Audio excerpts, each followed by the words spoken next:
Good evening, and thank you for joining us, the Voice of Many podcast, with your host Yolanda and co-host Vanessa. This afternoon, we have the privilege of having with us a returning guest, Miss Jenny Toe. Tonight, she is going to speak with us about communication in a relationship, the blame game. And just let me tell you a little bit about Jenny. Jenny is actually a Christian life coach. And she is the director of River Life Coaching in Singapore. She coaches individuals and align their career and their life goals with the values and strengths. So to help them be a better person as a whole. Without further ado, we're going to bring to you Miss Jenny Toe. Welcome to the mic. Welcome to our podcast. How are you doing? Hi, Yolanda. Hi, Vanessa. Thanks for having me. Yeah, I know it's we were talking about doing a return episode and Yes. all of us are excited. I remember when we said that we finally nailed this date, we all did the virtual happy dance separately. So I'm really glad to be here. Yeah, I'm really glad to be here. Thank you. Thank you. So, like I said, I know we're going to talk about communication in the relationships. So we'll let you take it from there and we'll join in. Sure.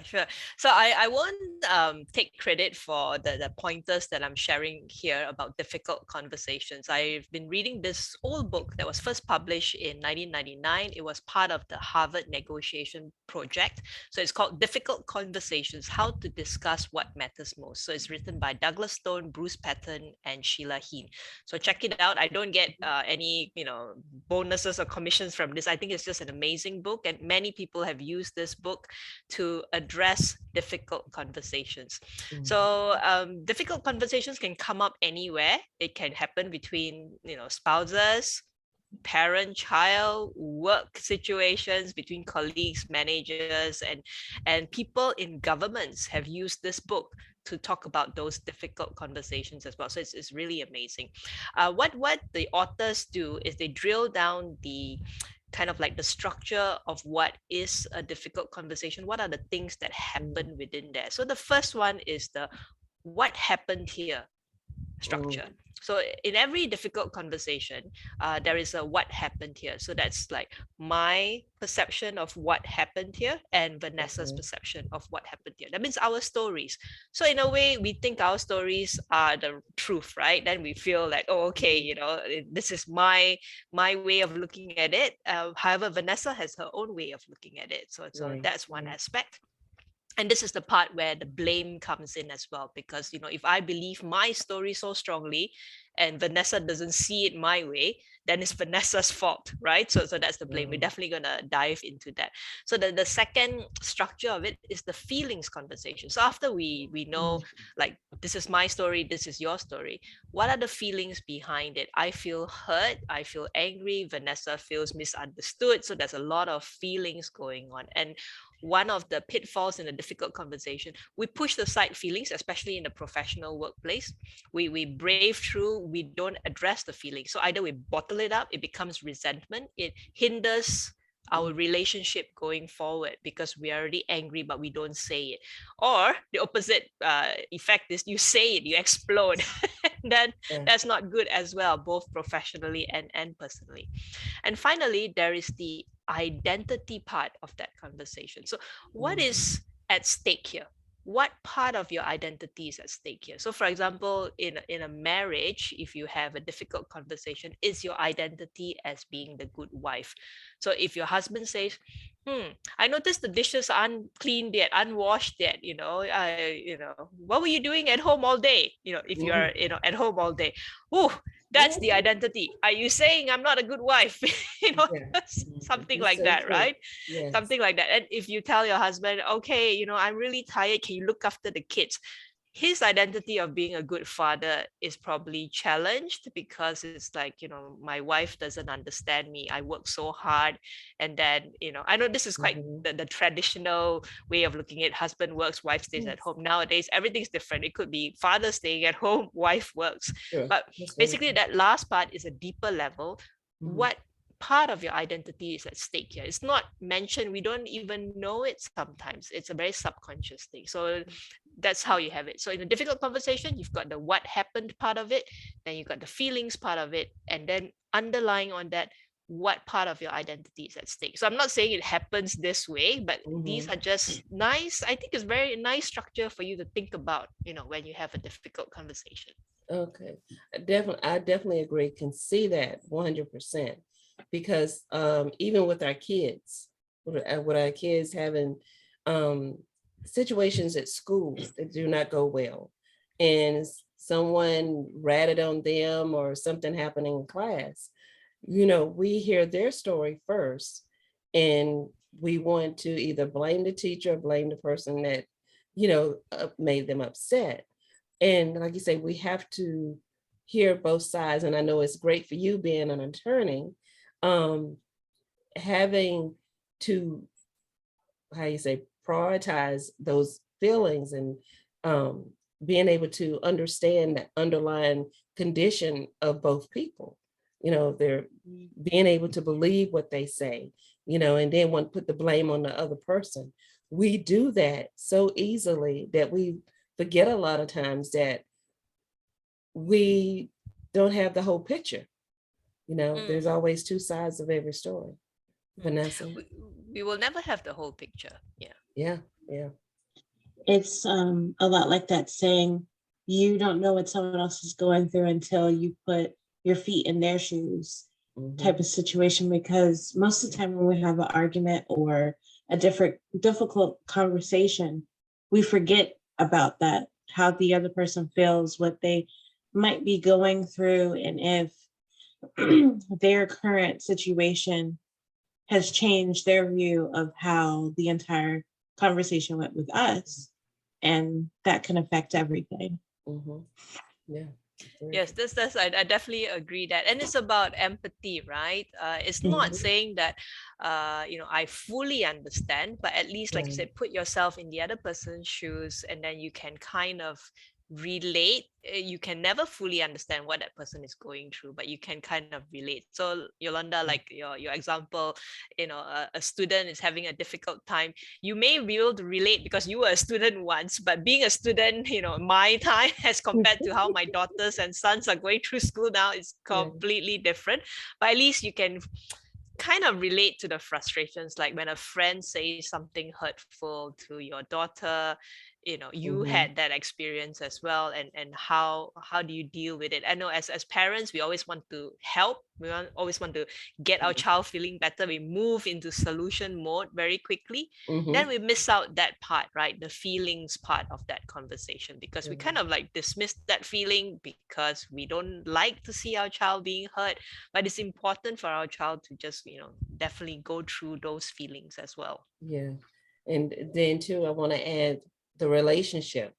Whenever a couple is, having the communication problems, one sees it one way, one sees it another, it's really important that we take that time to step back and breathe and observe, and try to figure out exactly what really happened, and do the role reversal, putting yourself in the other person's shoes, like Vanessa said, to be able to see it from their point of view, and then come back, like we say, the rule of 72, waiting 72 hours before you pass that judgment on someone is very important.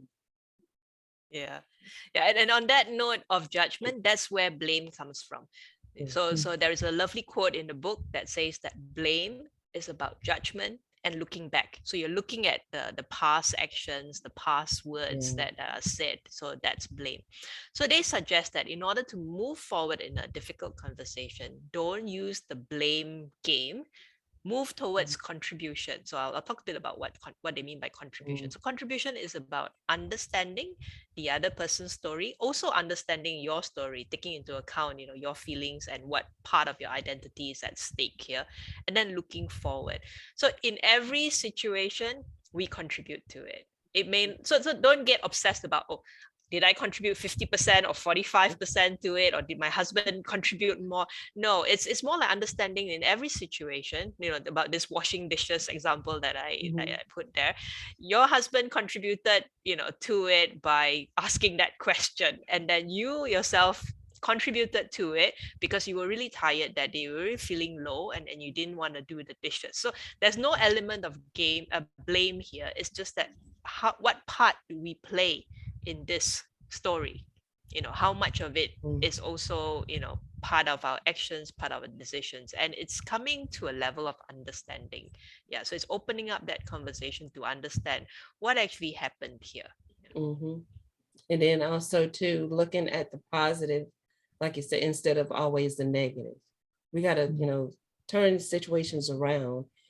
Everything can't always be bad, everything can't always be good, but we have a tendency to hold on to that negativity where we're unable to grow and have that chance to look at the picture differently. So it's good to just step back and say, well, for instance, with washing the dishes, well, if he's willing to wash the dishes, well, maybe I'm willing to look at how hard he worked. He came home, look at he's providing, find out how his day went, run the bath water for him, simple things, that way it gives them a chance to say, well, wow, she went out the way to do this for me. We have to start pulling in the positive instead of always the negative. And then sometimes as women, we have this assumption, especially in a marriage, right, or in any relationship involving the opposite sex, is always thinking like, if he loves me or he knows me that well, he should know what I'm thinking. Right. I fell into that pitfall in my early years of marriage, like, he should know what I'm thinking. Why doesn't he know? So, I've consciously moved from the he should know to he doesn't know if I don't tell him. You gotta tell him. Yeah. So, and I also consciously use the word I, because, if you use the word you should know how tired I am. There's a blame there, and then he gets defensive. So I have to be vulnerable and admit that, I'll go and tell him that today has been a hard day. I really feel tired, and there's so many things happening, and just start that off and then ask how his day. So it's not like to go into a complaint session, but at least you've already framed it to say that today's been a hard day. I'm feeling, ABC, and then, gauge how he's feeling. And then at least hopefully you come from a place of better understanding and rather than, rubbing each other the wrong way. Yeah. And that's true too. I like the word you put in there, complaining, because a lot of times, and I hate to say men, and women do it too. Whenever we say, well, I've had this kind of day. And, they say, oh, you're complaining. You never have anything positive to say. But we need to be able to express ourselves. And it's so important that we do that.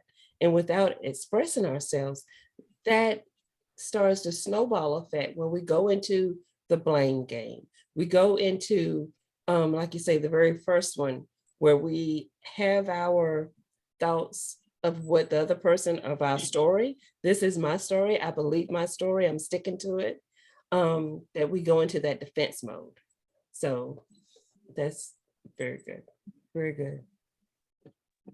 Vanessa. Yeah, and it's also about intention. So I'm recalling just as a recent episode with my middle daughter. She loves sweets, right? And I was thinking, okay, so one day I think she was making quite a lot of snacks before dinner, and I told her, maybe I was just a bit busy and all that, I told her without too much tag, I said, can you stop eating your sweets, because dinner time is happening in half an hour. And her face just fell. It's almost like mom's taking away something I really enjoy, and then mom's like really curtailing what I want to do, and she felt like her rights were infringed. I know it's a very small thing for us. Then I noticed that after that dinner time she was very sullen, and to me it was just something I said without thinking much. So the intention is good. I don't want her to eat so much sweets because I want her to be able to finish dinner and to maintain a healthy diet. So all good things, right? Right. For her, I think it's probably she was very tired from a long day at school, and having sweets, was a way to treat herself. And then mom didn't understand, what she went through, because you Yeah. see, there's a lot of behind that simple conversation. It's almost like that conversation itself is just the tip of the iceberg. What's going on behind my intentions for her well-being? And then she just wanted to relax and chill and have sweets so that it Mhm. will make her afternoon feel better. But then after that dinner time, it was trying to do damage control, and I found it really hard, because there was, definitely some unsettled, upset feelings then. And so you can imagine, if I had taken the time and asked her, I see that you're quite quiet today, and you seem to be, snacking a bit, can you tell me what's on your mind, right? So you see, that takes time. Instead of me saying, can you stop eating sweets because dinner time is coming up? Yeah. So there is that difference there. So it's also understanding your intention in your mind, but when you say it out, it may not relay that intention. It comes out wrongly, even though your intentions are good. Yeah. Right. That's very true. I fall in that pitfall too, because both of my girls do that too. And I'm like, what are you doing? What is wrong with you? Stop eating so much, please. Like, I do that as well. And I don't think like, well, yeah, she did have a rough day, or she did say that this happened. Be like, okay, maybe she's like you said with your daughter, just trying to, check their own emotions without us realizing what's actually going on. So I think us as moms, we typically just don't think about it because we're doing so much at one time that we forget that they are also regulating their own emotions and what they're going through. Yes. And especially if you are parenting younger children, it's a good thing to also teach them how to express feelings. And Yolanda, actually, maybe we should teach our husband how to express feelings as well, Yolanda and Vanessa, because men, I know my husband is very introverted, even more introverted than me, and then the emotions don't come out until maybe when it's come out in a bad way, or it takes a longer time. So I do help my kids, articulate the emotion. Like, for example, my daughter says, I am angry. So angry, what is that angry, right? So we try and explore their story. What is actually angry? Is that then you learn that it could be just frustration. Sometimes it's just being tired and walking home from school after a hot day, so it's angry, but actually it's that physical exhaustion. So that word angry, you can use it to explore. Again, Vanessa, I hear you, moms are busy and all that, but it takes time. So when you help your children explore, when they say, I'm angry, I'm sad, and then they understand that so many facets to it, they'll be able to gain that self-awareness. So the next time, they want to say they're angry, they probably can say, oh, mom, actually, I'm just very, very tired. And I noticed that my daughter say that, and they might come back, in a half. Could be because something bad happened at school, could be just because they're tired, or could be they had an argument on the way home. So all those things. But if you just limit it to those simple words, angry, sad, and not explore further, we may never know what actually happened, and that feeling can carry on unresolved. That's true. Well, can you please, before you leave, give those that are listening and watching a few words of encouragement and advice pertaining to communications and going forward and just making things better? Firstly, our story is not 100% correct. So this goes out to when even you feel that you are correct, it's always just our story. We may be mostly correct, but if you take a step back and look at it, the other person's story has some validity to it as well. So it's not about coming in and fighting, it's coming in to understand. So you are not perfect. Your story is just your story for that particular situation. There is always the other side. And also understanding your feelings. what feelings are happening here? Are you hurt? And if you are, how can you express that feeling in a way that the other person can understand? And you must also be open. Yeah. So I'm not saying that, okay, you're probably thinking, oh, Jenny's giving me so many things, I can't remember all this.